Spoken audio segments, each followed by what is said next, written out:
Assalamualaikum warahmatullahi wabarakatuh. Kami dari kelompok 1 akan mempresentasikan hasil kerja kelompok kami yang berjudul Teori Optimasi, Risiko dan Ketidakpastian, serta Permintaan dan Penawaran. Dalam mata kuliah Ekonomi Manajerial, yaitu dosen pengampunya Ibu Ristal Dila Syafri SEMM. Sebelum kami mempresentasikan hasil kerja kelompok kami akan memperkenalkan anggota kelompok kami. Yang pertama, ada Aneta Fariha, yaitu saya sendiri. Yang kedua, ada Putri Nadia Isnaini. Yang ketiga, ada Astrid Marcelia Putri. Dan yang terakhir, ada Putri Ramadhani.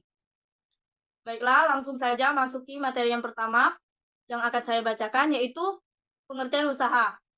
Usaha merupakan sebuah kegiatan manusia yang memiliki tujuan untuk mencari keuntungan ekonomi guna untuk menghidupi kebutuhan sehari-hari. Atau suatu kegiatan bidang bisnis produksi atau aktivitas jual beli suatu barang yang bertujuan untuk memenuhi kebutuhan manusia. Materi selanjutnya akan dibacakan oleh Putri Ramadhani. Kepada Putri, saya persilahkan. Baik, terima kasih kepada moderator. Untuk materi selanjutnya yaitu optimasi. Optimasi dapat diartikan sebagai suatu bentuk mengoptimalkan sesuatu hal yang sudah ada ataupun merancang dan membuat sesuatu secara optimal. Untuk yang pertama yaitu maksimal nilai perusahaan. Maksudnya dalam ekonomi manajerial ini bertujuan pokok manajemen adalah memaksimalkan nilai perusahaan dengan mencangkup faktor-faktor penentu penerimaan, biaya, dan tingkat diskonto untuk setiap tahun pada masa yang akan datang. Yang kedua, yaitu metode penyajian hubungan ekonomi. Seringkali disajikan dalam bentuk persamaan, tabel, dan grafik. Yang ketiga, yaitu marginal sebagai derivatif fungsi. Yang keempat, yaitu memaksimalkan dan meminimalkan fungsi.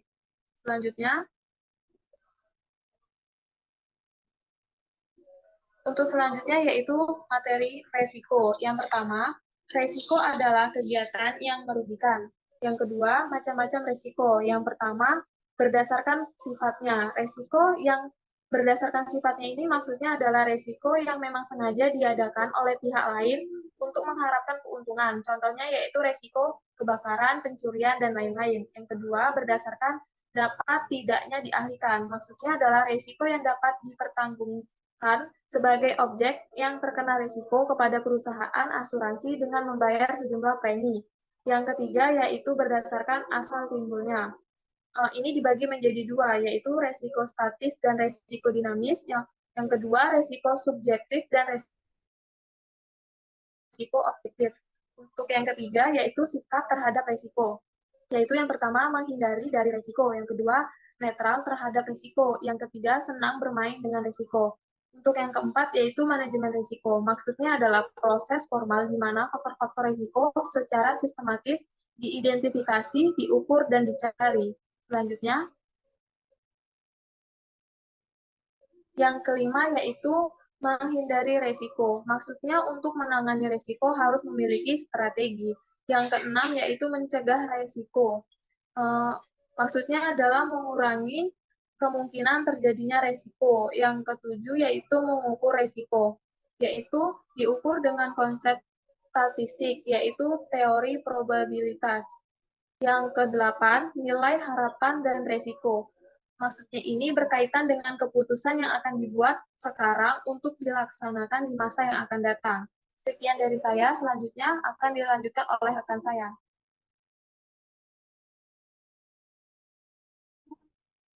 Baik, terima kasih kepada Putri Ramadhani. Materi selanjutnya yaitu adalah ketidakpastian. Ketidakpastian ini adalah suatu pengukuran di mana validitas dan ketepatan hasilnya masih diragukan. Untuk teknik pengambilan keputusan dalam ketidakpastian itu ada 3, yaitu yang pertama adalah teknik optimasi, kemudian yang kedua menggunakan teknik analisis risiko, dan yang terakhir menggunakan teknik peramalan. Nah, selanjutnya adalah materi permintaan. Nah, permintaan ini adalah keinginan konsumen terhadap berbagai barang tertentu yang diperlukan maupun yang diinginkan. Kemudian faktor yang mempengaruhi adalah yang pertama yaitu harga barang itu sendiri, kemudian yang kedua adalah harga barang lain, yang ketiga ada pendapatan masyarakat, yang keempat ada distribusi pendapatan, yang kelima ada citra rasa masyarakat, yang keenam ada jumlah penduduk, dan yang terakhir adalah ekspektasi produksi terhadap masa depan. Kemudian ada kurva permintaan. Kurva permintaan ini adalah kurva yang menghubungkan antara harga barang dengan jumlah barang yang diminta.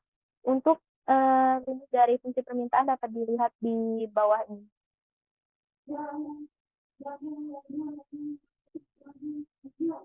Nah, selanjutnya masuk ke dalam penawaran. Penawaran ini adalah jumlah dari suatu barang tertentu yang mau dijual pada berbagai kemungkinan harga selama jangka waktu tertentu atau ceteris paribus.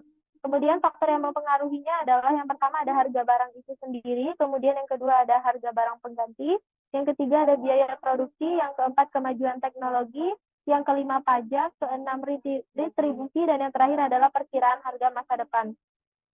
Untuk kurva penawarannya yaitu kurva yang menghubungkan titik-titik kombinasi antara harga dengan jumlah barang yang diproduksi atau ditawarkan.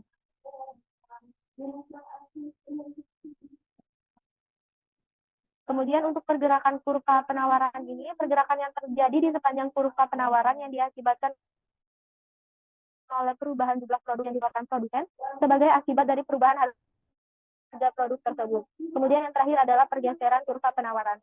Pergeseran ini terjadi karena berubahnya jumlah produk yang ditawarkan produsen sebagai akibat dari berbagai faktor kecuali faktor harga produk tersebut. Baik, sekian materi dari saya akan dilanjutkan oleh Astrid Marcelia Putri.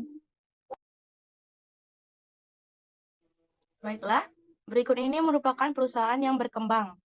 Nama usaha yaitu Tenol, produk yang diproduksi berupa minuman dan makanan, tahun berdiri usaha yaitu tahun 2016. Situasi yang dihadapi yaitu masih kurangnya dalam melakukan promosi dan tidak adanya pembaruan produk. Cara penyelesaian masalah tersebut, yang pertama dengan memperbanyak promosi melalui berbagai media, yang kedua dengan mengusahakan adanya varian atau rasa baru.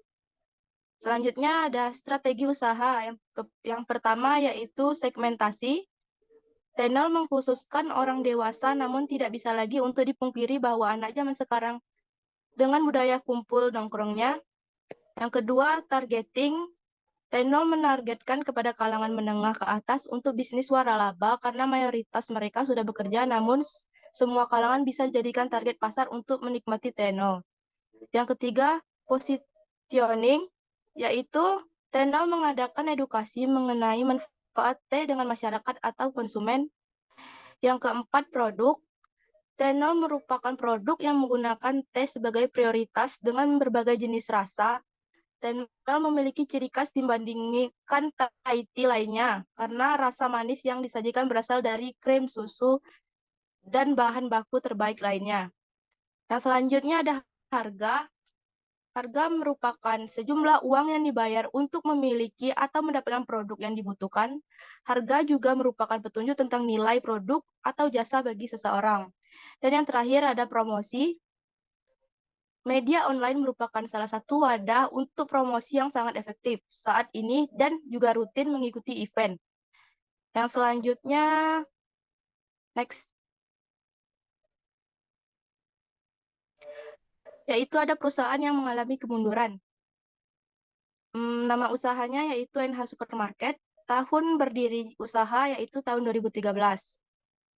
Permasalahan perusahaan tersebut yaitu yang pertama kalah saing dengan supermarket lainnya seperti Jamtos, Alfamart, Indomaret, Trona, Press One, dan supermarket lainnya. Yang kedua, tempat belanja yang kurang nyaman, misalnya sebagian lantai ada yang pecah atau tidak layak. Di beberapa bagian terdapat ember sebagai penampung air karena atap yang bocor. Yang ketiga, produk yang dijual kurang lengkap. Dan yang keempat, karena kecanggihan teknologi semakin berkembangnya zaman, orang-orang lebih nyaman berbelanja melalui online. Strategi yang diterapkan oleh NH Supermarket dalam menghadapi permasalahan tersebut, yang pertama, merenovasi bangunan agar pelanggan menjadi nyaman dalam berbelanja. Yang kedua, menata produk semenarik mungkin. Yang ketiga, memberi sale voucher atau diskon untuk produk atau minimal perbelanjaan. Yang keempat, memberi produk yang lengkap. Dan yang kelima, melakukan promosi melalui media sosial. Baiklah, sekian dari saya kembalikan kepada moderator.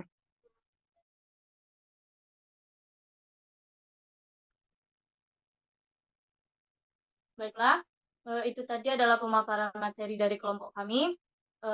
kami akhiri. Apabila ada kesalahan kata atau salah dalam pengucapan, kami mohon maaf yang sedalam-dalamnya. Dan saya akhiri. Wabillahi taufiq wal hidayah. Wassalamualaikum warahmatullahi wabarakatuh. See you next time. Bye-bye.